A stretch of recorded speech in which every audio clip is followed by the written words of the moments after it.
ಆಗುತ್ತೆ. ಕೆಲವು ಜನಗಳ ದೃಷ್ಟಿ ಬಹಳ ಕೆಟ್ಟದ್ದು. ಯಾವ ರೀತಿ ಅಂತಂದರೆ, ನಿಮಗೊಂದು ಒಳ್ಳೆ ಕೆಲಸ ಸಿಗಬಾರ್ದು, ಅದರಿಂದ ನೀವು ಅಭಿವೃದ್ಧಿ ಆಗಬಾರ್ದು, ಅಥವಾ ನೀವು ಮಾಡೋ ಬಿಸ್ನೆಸ್ಸು ನಿಮಗೆ ಡೆವಲಪ್ ಆಗಬಾರ್ದು, ಅಥವಾ ನಿಮಗೆ ಜನಸಂಪರ್ಕಗಳು ಸಿಗಬಾರ್ದು, ಜನಮನ್ನಣೆ ಸಿಗಬಾರ್ದು, ಈ ರೀತಿಯಲ್ಲಿ ಕೆಟ್ಟ ದೃಷ್ಟಿಗಳನ್ನು ಹಾಕ್ತಾರೆ. ಇವತ್ತು ನಿಮ್ಮ ಏಳಿಗೆಗೆ ಸಹಿಸದೆ ಕೆಲವೊಂದಷ್ಟು ಜನಗಳು ನಿಮ್ಮ ಮೇಲೆ ಕೆಟ್ಟ ದೃಷ್ಟಿ ಹಾಕುವಂಥದ್ದು. ವ್ಯಾಪಾರ ಮಾಡೋ ಸ್ಥಳ ಆಗಿರ್ಬೋದು, ಮನೆ ಆಗಿರ್ಬೋದು, ಜಮೀನಾಗಿರ್ಬೋದು, ಹೊಲ ಆಗಿರ್ಬೋದು, ಎಲ್ಲ ಕಡೆ. ಸೊ ಒಟ್ಟಿನಲ್ಲಿ ಅಭಿವೃದ್ಧಿ ಆಗುವಂಥ ಸ್ಥಳಗಳ ಕಡೆ ಮಾಡಿರ್ತಾರೆ. ನೀವು ಮನೆ ಮಠ ಮಾರ್ಕೋಬೇಕು, ನಿಮ್ಮ ಮನೇಲಿ ಶಾಂತಿ ಇರಬಾರ್ದು, ಗಂಡ ಹೆಂಡತಿ ದೂರ ಆಗಬೇಕು, ಅಥವಾ ಮಕ್ಕಳಿಗೆ ಕೆಲಸ ಸಿಗಬಾರ್ದು, ಅಭಿವೃದ್ಧಿ ಆಗಬಾರ್ದು, ನೀವು ತಗೊಂಡಿರೋ ಕಾರು, ಮನೆ, ಹೊಲ, ಗದ್ದೆ ಮಾರ್ಕೊಂಡು ಬೀದಿಗೆ ಬೀಳಬೇಕು. ಅಂದರೆ ನಿಮ್ಮ ಮೇಲೆ ಏನೇ ಮಾಡಿಸಿದ್ರು, ಏನೇ ದೃಷ್ಟಿ ಹಾಕಿದ್ರು, ಅದು ಸಂಪೂರ್ಣವಾಗಿ ತೆಗೆಯುವಂತಹ ಒಂದು ತಂತ್ರ ಇದು. ನಮಸ್ತೆ ವೀಕ್ಷಕರೇ, ನಾನು ನಿಮ್ಮ ಮೈಸೂರಿನ ಶ್ರೀನಿವಾಸನ್. ವೀಕ್ಷಕರೇ, ಇವತ್ತು ಬಹಳ ಅದ್ಭುತ ಮಾಹಿತಿಯನ್ನು ನಾನು ನಿಮ್ಮ ಮುಂದೆ ತಂದಿಡ್ತಾ ಇದ್ದೀನಿ. ದಯವಿಟ್ಟು ಯಾರು ಕೂಡ ಸ್ಕಿಪ್ ಮಾಡದೆ ಈ ಒಂದು ವಿಡಿಯೋನ ಸಂಪೂರ್ಣವಾಗಿ ನೋಡಿ. ಇದು ಸರ್ವತೋಮುಖವಾಗಿ ಎಲ್ರಿಗೂ ಕೂಡ ಬಹಳ ಇಂಪಾರ್ಟೆಂಟ್. ನೋಡಿ, ಇವತ್ತು ಮನುಷ್ಯ ದಿನೇ ದಿನೇ ಬೆಳಿಬೇಕು ಅಂತಕ್ಕಂಥದ್ದು ನಿಜವಾದಂತಹ ಸಂಗತಿ. ಇವತ್ತು ನಿಮ್ಮ ಏಳಿಗೆಗೆ ಸಹಿಸದೆ ಕೆಲವೊಂದಷ್ಟು ಜನಗಳು ನಿಮ್ಮ ಮೇಲೆ ಕೆಟ್ಟ ದೃಷ್ಟಿ ಹಾಕುವಂಥದ್ದು, ಅಥವಾ ನಿಮ್ಮ ಮೇಲೆ ಏನಾದರೂ ಪ್ರಯೋಗ, ಮಾಟ, ಮಂತ್ರ, ತಂತ್ರಗಳನ್ನೇ ಮಾಡಿಸ್ಬಿಡುವಂಥದ್ದು, ಈ ಥರದ್ದೆಲ್ಲ ಮಾಡ್ತಾ ಇರ್ತಾರೆ. ಸಹಜವಾಗಿ ಇದನ್ನು ನೋಡ್ತಾ ಇರ್ತೀವಿ. ಯಾಕಂದರೆ ಬೆಳಗ್ಗೆ ಎದ್ದ ತಕ್ಷಣ ಮನೆ ಮುಂದೆ ಏನಾರು ಬಿದ್ದಿರುತ್ತೆ, ಏನಾರ ರಕ್ತ ಪಕ್ತ ಅದು ಇದು ತಂದು ಹಾಕಿರ್ತಾರೆ, ಅಥವಾ ಯಾವುದಾದ್ರೂ ಕುಡಿಕೆ ಪಡಿಕೆ ತಂದು ಹಾಕಿರ್ತಾರೆ. ಅದು ವ್ಯಾಪಾರ ಮಾಡೋ ಸ್ಥಳ ಆಗಿರ್ಬೋದು, ಮನೆ ಆಗಿರ್ಬೋದು, ಜಮೀನಾಗಿರ್ಬೋದು, ಹೊಲ ಆಗಿರ್ಬೋದು, ಎಲ್ಲ ಕಡೆ. ಸೊ ಒಟ್ಟಿನಲ್ಲಿ ಅಭಿವೃದ್ಧಿ ಆಗುವಂಥ ಸ್ಥಳಗಳ ಕಡೆ ಮಾಡಿರ್ತಾರೆ. ಸೊ ವಿಶೇಷವಾಗಿ ಜೊತೆಗೆ ಏನಾಗುತ್ತೆ, ಕೆಲವು ಜನಗಳ ದೃಷ್ಟಿ ಬಹಳ ಕೆಟ್ಟದ್ದು.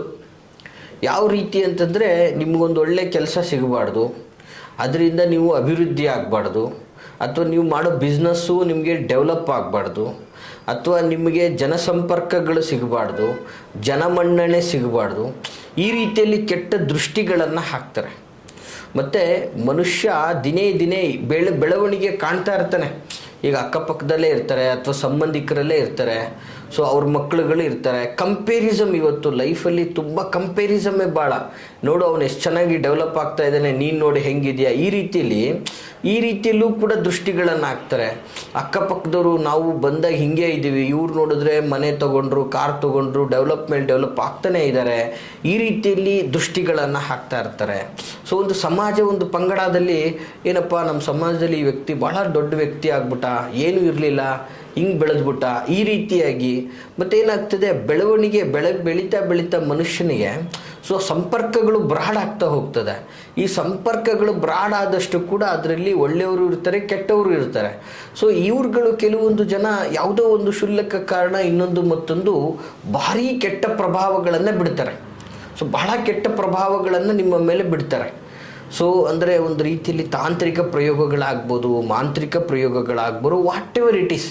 ಸೊ ಒಟ್ಟಲ್ಲಿ ನೀವು ಕೆಳಗಡೆ ಬೀಳಬೇಕು, ಅಂದರೆ ನೀವು ಮನೆ ಮಠ ಮಾರ್ಕೋಬೇಕು, ನಿಮ್ಮ ಮನೇಲಿ ಶಾಂತಿ ಇರಬಾರ್ದು, ಗಂಡ ಹೆಂಡತಿ ದೂರ ಆಗಬೇಕು, ಅಥವಾ ಮಕ್ಕಳಿಗೆ ಕೆಲಸ ಸಿಗಬಾರ್ದು, ಅಭಿವೃದ್ಧಿ ಆಗಬಾರ್ದು, ನೀವು ತಗೊಂಡಿರೋ ಕಾರು, ಮನೆ, ಹೊಲ, ಗದ್ದೆ ಮಾರ್ಕೊಂಡು ಬೀದಿಗೆ ಬೀಳಬೇಕು. ಸೊ ಈ ರೀತಿಯಾದಂತಹ ಒಂದು ಕೆಟ್ಟ ಪ್ರವೃತ್ತಿಯಿಂದಲೇ ನಿಮ್ಮ ಮೇಲೆ ಮಾಡಿಸುವಂಥದ್ದು, ತೊಂದರೆಗಳನ್ನು ಕೊಡುವಂಥದ್ದನ್ನು ನಾವು ಸಹಜವಾಗಿ ನೋಡ್ತಾ ಇರ್ತೀವಿ.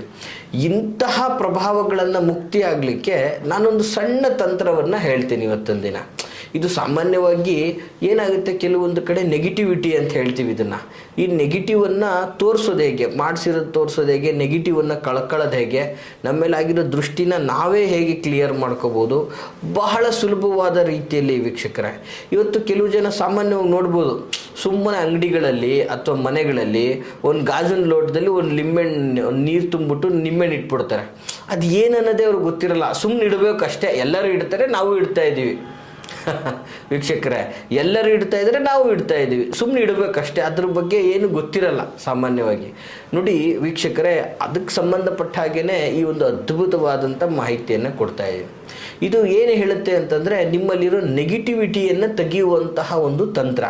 ಅಂದರೆ ನಿಮ್ಮ ಮೇಲೆ ಏನೇ ಮಾಡಿಸಿದ್ರು, ಏನೇ ದೃಷ್ಟಿ ಹಾಕಿದ್ರು, ಅದು ಸಂಪೂರ್ಣವಾಗಿ ತೆಗೆಯುವಂತಹ ಒಂದು ತಂತ್ರ ಇದು.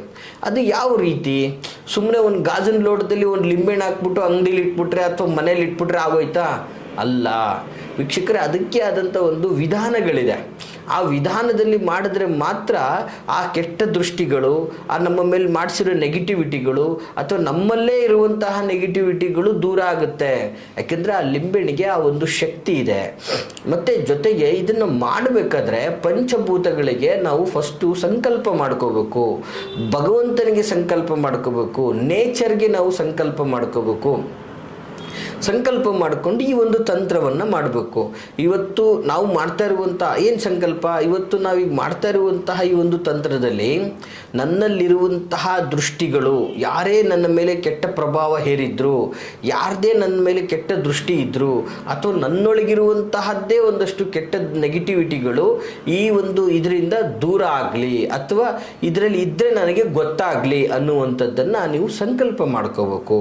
ಸಂಕಲ್ಪ ಮಾಡಿಕೊಂಡು ಒಂದೇ ಒಂದು ಲಿಂಬೆಹಣ್ಣು ವೀಕ್ಷಕರೇ, ಒಂದು ಲಿಂಬೆಹಣ್ಣನ್ನು ತೆಗೆದುಕೊಂಡು, ಮತ್ತು ಆ ಲಿಂಬೆಹಣ್ಣನ್ನು ಸ್ಪಷ್ಟವಾಗಿ ಹೇಳಿದ್ದೀನಿ ಕೇಳಿ, ಆ ಲಿಂಬೆಹಣ್ಣನ್ನು ನಿಮ್ಮ ತಲೆಯ ನೆತ್ತಿಯ ಮೇಲೆ ಇಟ್ಕೊಂಡು ತಲೆಯ ಭಾಗವನ್ನು ಸಂಪೂರ್ಣವಾಗಿ ಕಿವಿಯಿಂದ ಹಿಡಿದು, ಹುಬ್ಬಿಂದ ಹಿಡಿದು, ಮೂಗಿಂದ ಹಿಡಿದು ಎಲ್ಲ ಕಡೆಯಿಂದನೂ ಕೂಡ ಮೇಲಿಂದ ಕೆಳಗೆ ಈ ರೀತಿಯಾಗಿ ಸ್ಪರ್ಶಿಸ್ಕೋಬೇಕು, ದೇಹಕ್ಕೆ ಸ್ಪರ್ಶಿಸ್ಕೋಬೇಕು.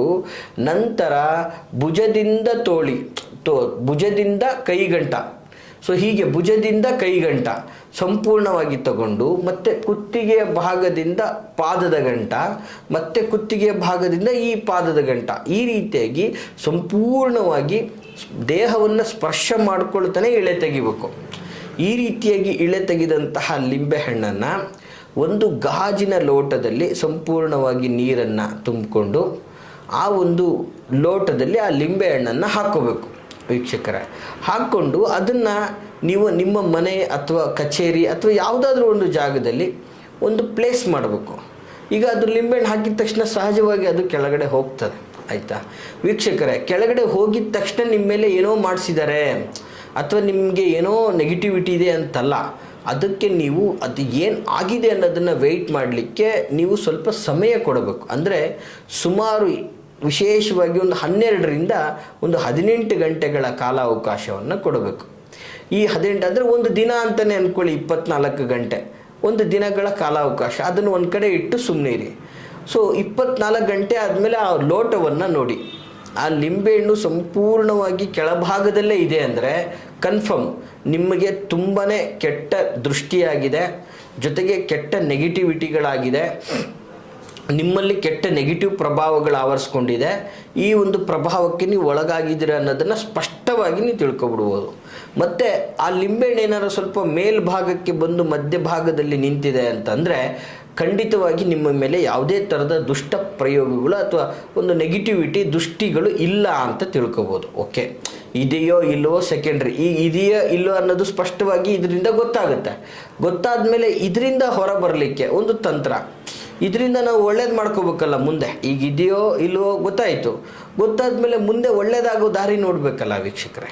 ಸೊ ಹಾಗಾಗಿ ಆಗ ಏನು ಮಾಡಬೇಕು, ಆ ಲಿಂಬೆಹಣ್ಣನ್ನು ತೆಗೆದುಕೊಂಡು, ಈಗ ಇದೆ ಅಂತ ಗೊತ್ತಾದ್ಮೇಲೆ ಆ ಲಿಂಬೆಹಣ್ಣನ್ನು ತೆಗೆದುಕೊಂಡು, ಆ ನೀರಲ್ಲಿರುವಂಥ ಲಿಂಬೆಹಣ್ಣನ್ನೇ ತೆಗೆದುಕೊಂಡು ವಿಶೇಷವಾಗಿ 4 ದಾರಿ ಅಥವಾ 3 ದಾರಿ ಸೇರುವಂತಹ ಜಾಗಕ್ಕೆ ಹೋಗಿ ಆ ಲಿಂಬೆಹಣ್ಣನ್ನು ನಿಮ್ಮ ಮನದಲ್ಲಿ ನಿಮ್ಮ ಕುಲ ದೈವವನ್ನು ನೆನೆಸ್ಕೊಂಡು 2 ಭಾಗವನ್ನಾಗಿ ಮಾಡಬೇಕು.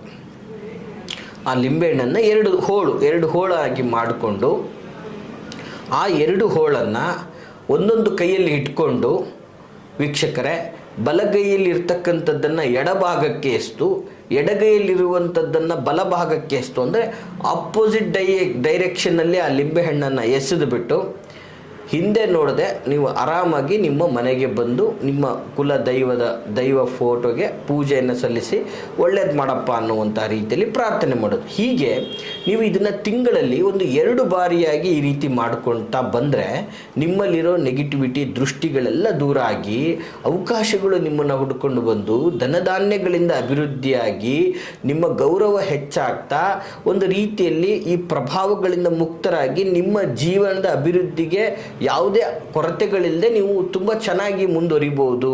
ಲಕ್ಷ್ಮಿ ಕಟಾಕ್ಷ ನಿಮಗಾಗ್ತದೆ ಅಂತ, ಮತ್ತು ನಿಮಗೆ ಹೊಸ ಸಂಪರ್ಕಗಳಿಂದ ಸಂಪತ್ತು ಹೆಚ್ಚಾಗುತ್ತೆ ಅಂತ ಈ ಮೂಲಕ ನಾನು ಹೇಳಕ್ಕೆ ಇಷ್ಟಪಡ್ತೀನಿ ವೀಕ್ಷಕರೇ. ಈ ಒಂದು ತಂತ್ರ ಬಹಳ ಸುಲಭವಾದಂಥದ್ದು. ಈ ತಂತ್ರವನ್ನು ಮಾಡಿ ನಿಮ್ಮ ಜೀವನವನ್ನು ಸಮೃದ್ಧಿಯಾಗಿ ಇಟ್ಕೊಳ್ಳಿ ಅಂತ ನಾನು ಹೇಳಲಿಕ್ಕೆ ಇಷ್ಟಪಡ್ತೀನಿ. ಈ ಮಾಹಿತಿ ತಮಗೆ ಇಷ್ಟವಾಗಿದ್ದರೆ ಲೈಕ್ ಮಾಡಿ. ಹಾಗೆ ಯಾರೆಲ್ಲ ಸಂಕಷ್ಟಗಳಲ್ಲಿದ್ದಾರೆ, ನೋವನ್ನು ಅನುಭವಿಸ್ತಾ ಇದ್ದಾರೆ, ತೊಂದರೆಗಳಲ್ಲಿ ಹೊರಬರೋಕ್ಕಾಗದೆ ಒದ್ದಾಡ್ತಾ ಇದ್ದಾರೆ ಅಂಥವ್ರಿಗೆ ಈ ಒಂದು ವಿಡಿಯೋವನ್ನು ಶೇರ್ ಮಾಡಿ ಅಂತ ಹೇಳ್ತಾ, ಹಾಗೆ ನೀವು ನಿಮ್ಮ ಒಂದು ಸಂಕಷ್ಟಗಳನ್ನು ಮುಕ್ತವಾಗಿ ನಮ್ಮೊಚ್ಚಿಗೆ ಹಂಚ್ಕೋಬೇಕು, ನೇರವಾಗಿ ಬಂದು ನಮ್ಮನ್ನು ಭೇಟಿ ಆಗಬೇಕು ಅಂದರೆ ನಾವಿರುವಂತಹ ವಿಳಾಸ ಮೈಸೂರಿನ ವಿಜಯನಗರ 2ನೇ ಹಂತ KD ಸರ್ಕಲಲ್ಲಿ ನಮ್ಮ ಕಚೇರಿ ಇರ್ತಕ್ಕಂಥದ್ದು. ಬರುವ ವಿಡಿಯೋದಲ್ಲಿ ಕಾಣುವಂತಹ ಸಂಖ್ಯೆಗೆ ಕರೆ ಮಾಡಿ ನಾವು ಇರುವುದು ಅಥವಾ ಇಲ್ಲದಿರುವುದನ್ನು ಖಚಿತಪಡಿಸ್ಕೊಂಡು ಬಂದು ಭೇಟಿಯಾಗಿ ಅಂತ ಹೇಳ್ತಾ ಎಲ್ರಿಗೂ ಶುಭವಾಗಲಿ. ನಮಸ್ಕಾರ.